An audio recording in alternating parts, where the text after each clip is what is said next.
story is Top Secret.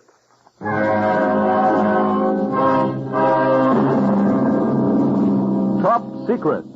Transcribed dramas of present-day intrigue and espionage. Starring gorgeous Ilona Massey as the Baroness Karen Geza. A beautiful woman fighting a never-ending battle against the unseen enemies of freedom in America and the world. Tonight, The Poisoned Hand of Friendship. A story that is Top Secret.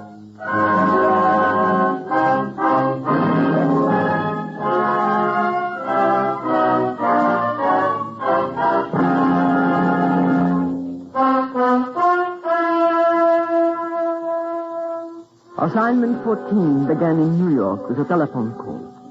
A strange, mysterious telephone call which told us nothing. And yet, which held the clue to something incredibly evil and frightening. We were fighting something unknown. Something that moves slowly and relentlessly to destruction. Jim Holden, the lean, hard man who was my chief of intelligence, called me in to discuss it. We talked in his private office. His face was drawn and worried. Karen, I'm worried. Something has happened to him. When did Pietro go to San Francisco? Let me see. Pietro Romano, detail San Francisco, September 4th. Oh, that's almost a month. He left New York on Labor Day. And you haven't heard from him for a week? Not a word. No reports, no letters, nothing. Has the San Francisco office checked him? Yes, they found nothing. I've been calling his hotel every 2 hours since Wednesday. His rent's paid until the 15th, but he hasn't slept there for 5 nights. What was his assignment, Jim? Pietro's assignment was to find Basil Kajan. Kajan? You know him? What agent doesn't? By sight? No, by reputation. He's one of the most dangerous men in the world. He's pulled out some of the biggest and the most brilliant sabotage jobs in the country, and every time he slips through our fingers. What does he look like? Well, he's about 240, thin scar across his left cheek. Very cultured, with an ominous quality in his voice. Karen, if we don't nab Basil Kajan soon, I'm going to have to resign. And as for Pietro Romano, if anything's happened to that boy, I'll so help me. I know Pietro. You see, he gave me this bracelet. I worked with him in Europe. He'll be all right. But a week, Karen, a whole week, and not a word from him.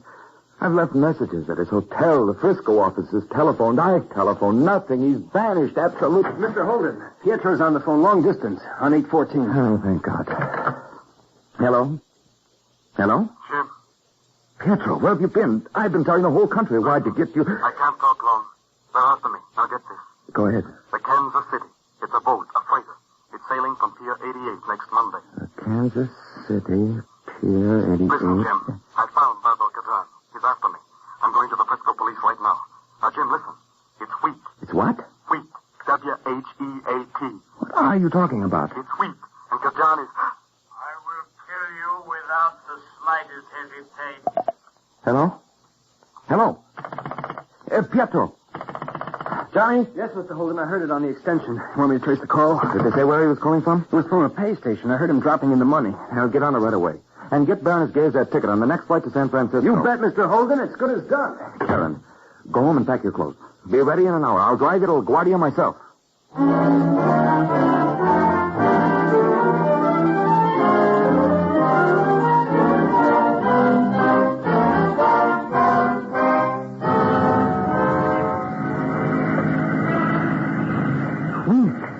The Kansas City, Pier 88. It doesn't make sense, does it, Jim? Nothing about Basil Kajan makes sense, Karen. It makes trouble, bad trouble. Did Pietro have a cover in Frisco? Yes, he had a job as a net mender somewhere along the waterfront.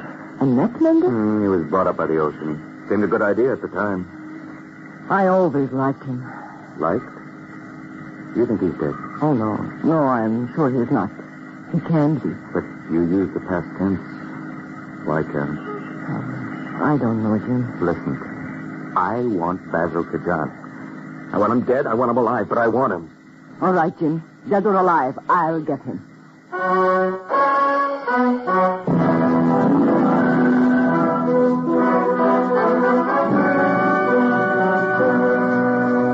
Basil Kajan, dead or alive. An arch-fiend in sabotage. A man with a brilliant, trigger-quick mind. A man dedicated to overthrow freedom everywhere. And I had an added incentive. Pietro Romano was a colleague and a friend. A tanned, handsome boy who fought like a devil, yet who wept when he listened to Brahms. I would get Basil Kajan, and I would avenge Pietro Romano.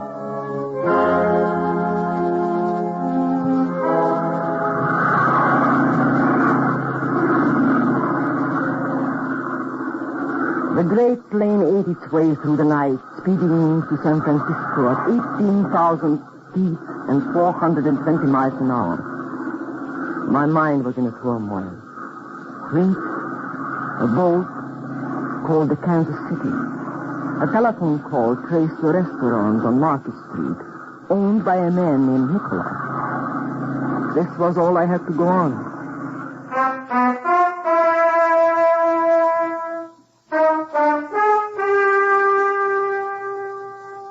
It was bright and sunny when we landed in San Francisco. My hotel window faced the bay, and I could see the vast number of ships loading in the harbor. First, I checked Pietro's hotel. He had not returned. His room had not been slept in. Then I started on the waterfront. I have contacts in San Francisco, too. None of them heard of Pietro Romano. I went to Fisherman's Wharf. The answers were the same. I talked to the net menders. No one had heard of him. Then I went to Pier 88 and got a look at the Kansas City. There was a tug tied up across the wharf. The captain was on deck. That's all I know, lady. 20,000 tons owned by Maitland Shipping. Sailing Monday at midnight.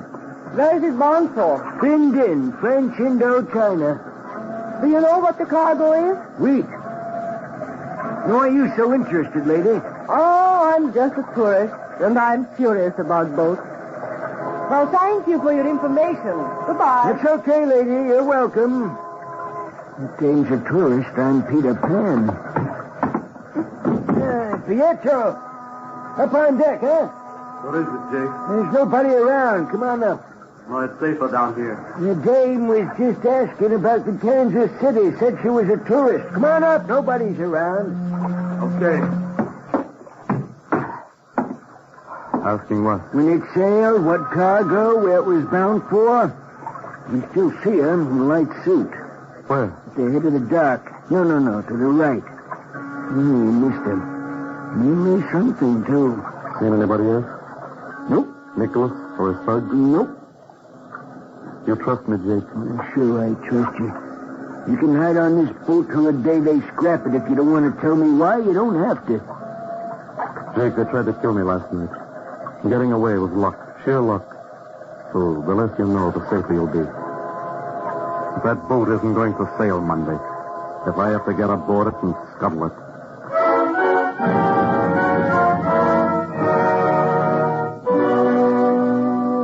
I could find no trace of Pietro Romano, so I decided to take the offensive myself.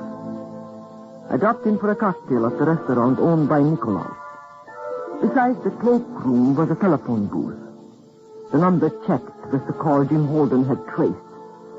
Pietro Romano had phoned New York from this number.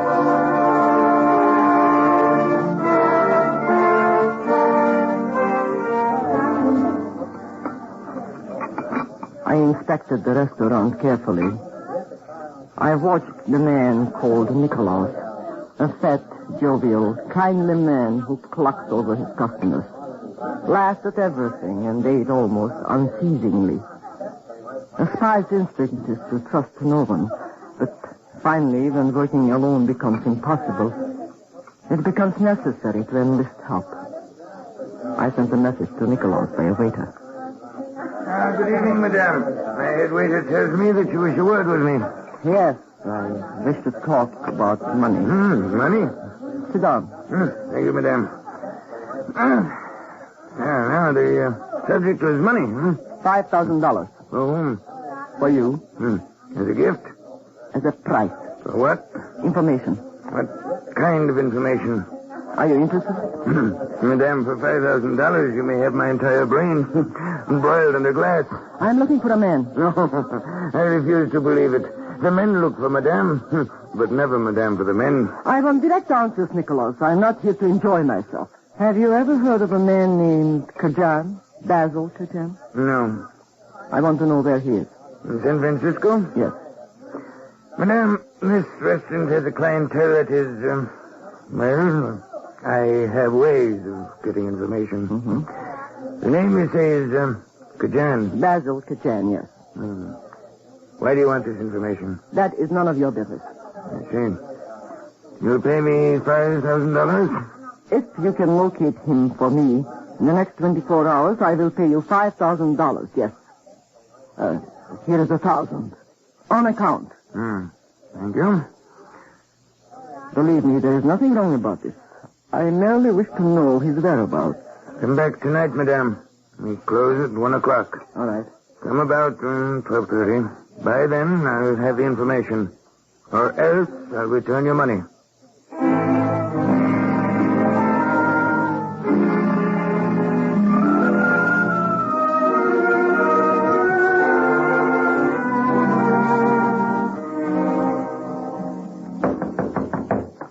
Who is it? I say, who is it? Nicholas. Alone? Yes. Just a minute. Come in. Is she here? Yes, she's outside with the rest of the money. I'm afraid we'll have to take care of her, Nicholas. It seems too bad. She's so beautiful. Now, let me make a phone call and then bring her in. In 2 or 3 minutes? 2 or 3 minutes. Oh, and, Nicholas, Yes? get the 4,000 first. We can use it. Of course. Send Charles in with some bread and butter and coffee.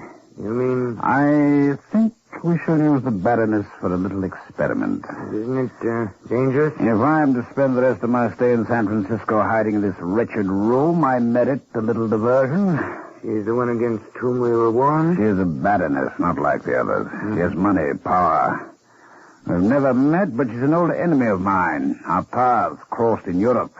She had a career as an Allied spy, second to none.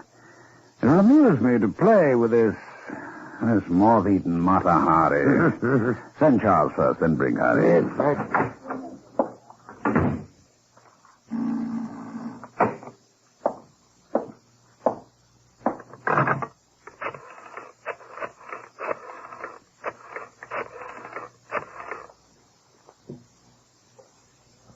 Max, Skajan. Any word on Pietro Romano? Why not? Now listen, Max, there are more of our people in the waterfront than anywhere else. I am tired of excuses. Get him. Max is the only man in America who suspects the truth. Now get him or else. I'll give you another 12 hours. Now, Baroness, let me see. And we don't want the lights too bright. That's better. In fact, it's perfect. Come in, Charles. Nicholas said you wanted a tray, Mr. Gajan. Yes, sir. Put it on the desk, Charles. Yes, sir. Is that the last of the bread? Yes, sir. Which is which? This plate's yours. The other is... Our pride and joy. Yes, sir. Good. Cheer up, Charles. Not much longer. No, sir. That's all. Good night. Good night, Mr. Gajan.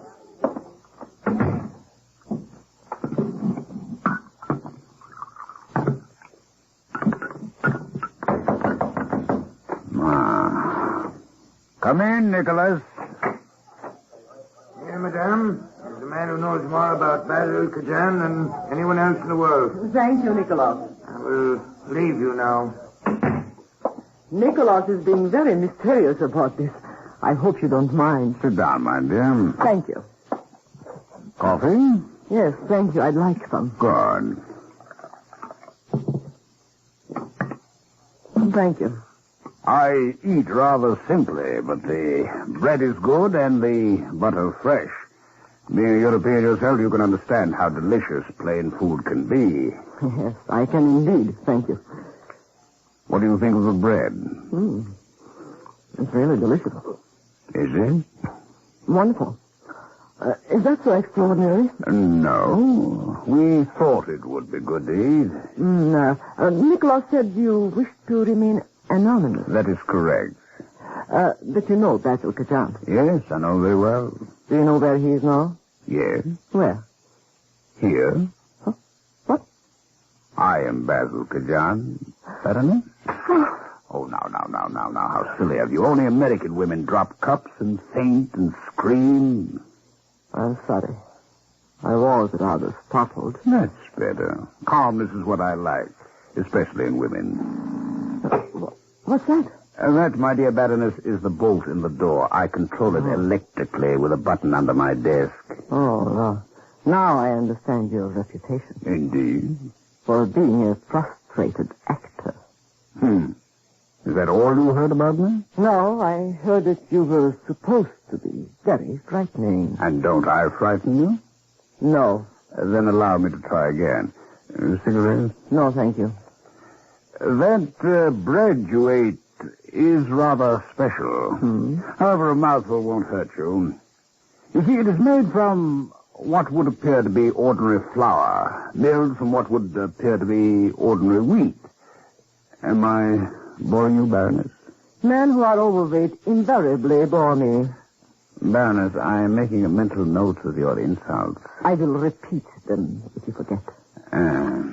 The wheat, however, is not ordinary. I'll tell you why. In this jar is a synthesized enzyme, the first one ever to be so produced. I call it tripeptine. That is all there is of it in the world. There will, however, be more ready soon. It has an interesting characteristic, Baroness. In fact, two interesting characteristics. And they are? It grows on wheat. Grows like wildfire as long as there is wheat germ to feed it. You mean? Exactly. By the time the Kansas City gets to Indochina, its entire cargo of wheat will be rotten with tripeptine, and no one will know it. It will be milled into flour, the flour will be baked into bread, and the bread, Baroness, attacks the lining of the stomach. An enzyme, Baroness, auto-digestion of the stomach walls, like an ulcer. The peasants in Indochina will eat this bread, Baroness, the gift of big, brave, generous America, and they will be sick, Baroness. Very, very sick. You monster. Sit down. Give it to me, give it to me. You vicious little...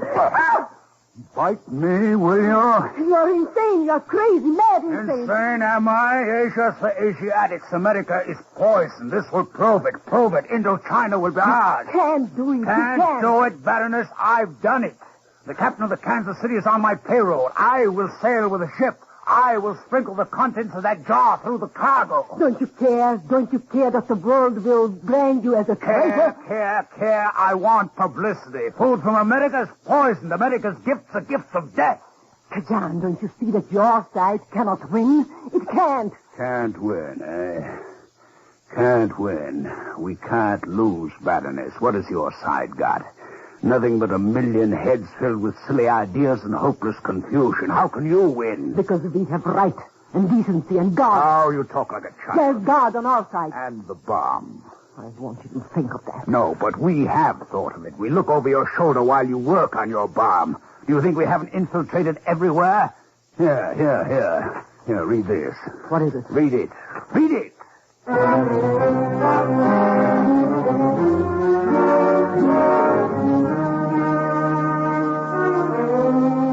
He handed me a paper. Familiar paper. Paper from Jim Holden's office in New York. I recognized even the typewriter. It was written to Nicholas. It told of my arrival, the date, my full name, my background, everything. This was information only Jim Holden could know. And at the bottom were his initials. J.H. Jim Holden. My chief of intelligence. I tasted bitter aching hopelessness. And then anger. I didn't say anything. My hand slid down toward the heavy silver coffee pot on the tray. It was still full. The coffee was still hot. I threw it at his leering face with all my strength. Oh, you would you? Let me go! Let me go! Baroness, I've had enough of you. So we can't win, eh? Well, Baroness, we've won. Nicholas! Let me in, quickly. Just a minute. If you gone crazy, there's still customers out What there. do I care about your customers? What did you do? Throw the coffee pot at me. Missed me by... Well, don't stand there. What do you want? So I was making noise. All right. I'll be quiet. She'll be out for days here. I hope I broke her neck. Captain Hunter telephoned. Captain Hunter? Yes, some of the Kansas City crew are around the waterfront cafes. There's a rumor the Port Authority will prevent the sailing Monday. So what does he want to do? The sail in an hour. We'll have Charles get the car out. Then tie her up and wrap her in a blanket. The sea air will do her good. And we'll sail in half an hour.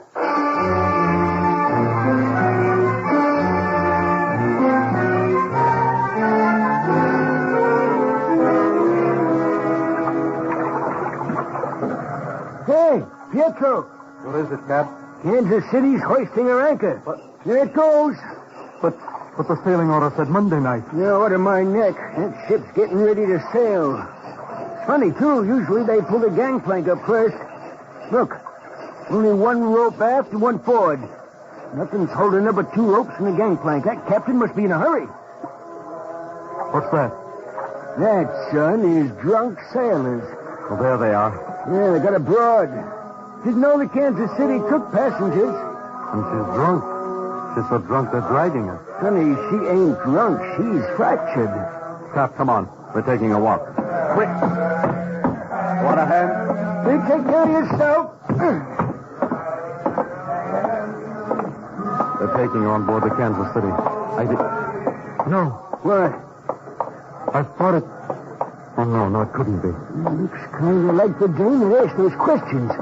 Hard to see with just the dock lights. How long have we got before it sails? There's a guess, 5 minutes, maybe 10. Hey, Pietro, look, something shiny at the foot of her gangplank. What? It's a bracelet. A woman's bracelet. She must have dropped it. Let me see. Here it is. Cap, I gave her this. That's Karen. She's working with me. Cap, listen. I'm an intelligence. I swear I am. I swear this is the truth. And boat mustn't sail. I'm going to telephone the Port Authority. There's a pay booth at the end of the dock. Now, you go back to your boat, and the minute the Kansas City starts to slip her berth, throw your whistle 4 times. Can't sail without tugs unless the captain's nuts. Well, this captain doesn't care. But please, do as you're told. Right. Get going. Yes.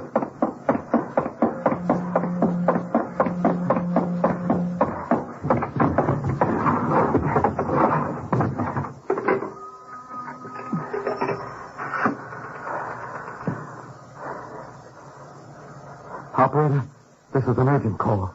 I'm phoning from the foot of Pier 88. Get me the closest Port Authority office and hurry. Yes, I'll hold the line, but please hurry. Operator. It's what? It's busy. Well, operator, can't you interrupt? This is a terribly urgent call. All right, I'll wait.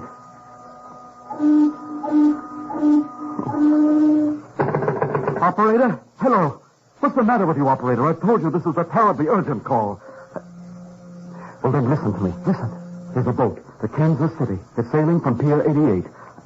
No, the Kansas City, operator. Kansas. Kansas. Yes, that's right. Now, tell them that it's got to be stopped. Tell them to...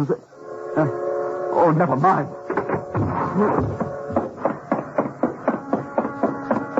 It's got to be stopped. It's got to. Cap? There it goes. Cap, listen. I'm an Now, intelligence. you said that. Now, you want that boat stopped? Yes, it's got to be stopped. Then hang on. Here we go.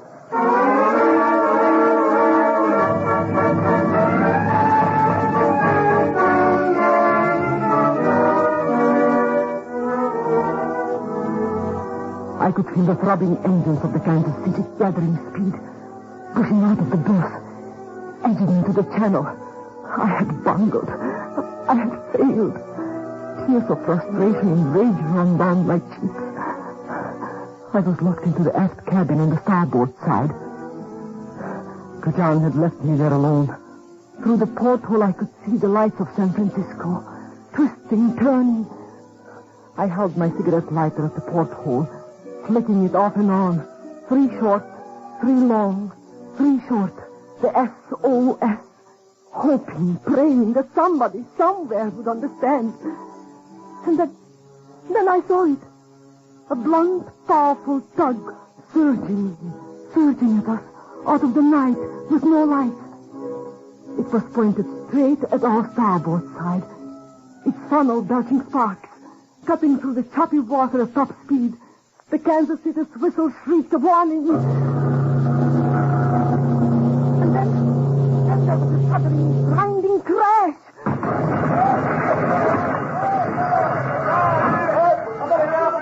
The Kansas City shuddered like a wounded whale. Consternation tore through the ship. The engines were stopped. My cabin door twisted out of its frame, swung open. And then I heard something that made my heart race. The siren of a police boat.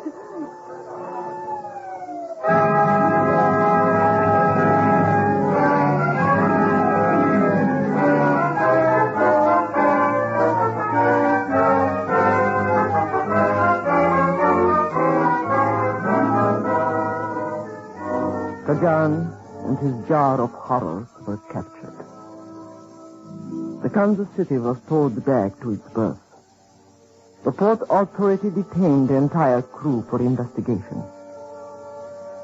I spent an hour with Pietro, and he tenderly gave me back the bracelet I had dropped on the dock. It had served its purpose well. I did not tell him Jim Holden was a traitor. This was a job I would do alone. I flew back to New York and faced him with it in his office.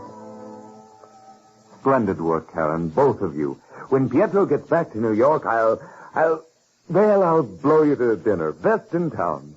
I will be unable to accept. Nonsense. Why, you've done more in 3 days to preserve American prestige abroad than... What's the matter with you, Karen?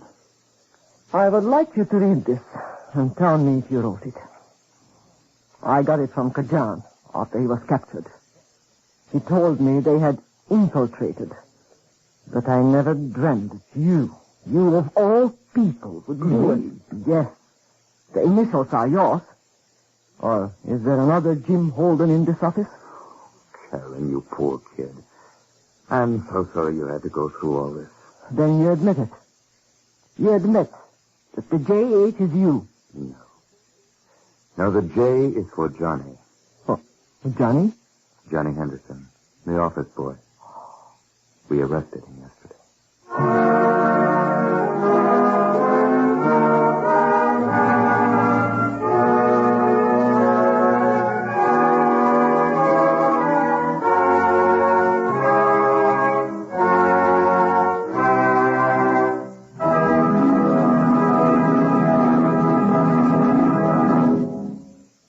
You have just heard Top Secret, transcribed dramas of present-day intrigue and espionage, starring gorgeous Ilona Massey.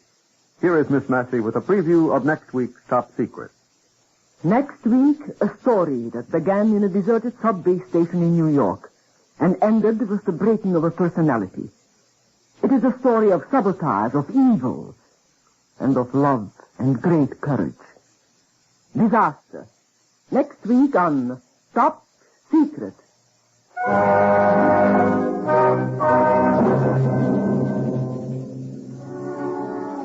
Top Secret is produced and directed by Harry W. Junkin. Tonight's script was by Charles Lee Hutchings. Members of the cast were Ralph Bell as Kajan, Cliff Owen, Jack Edwards, and Bill Lipton. The music was composed and conducted by Dr. Roy Shields. This is Lionel Rico speaking.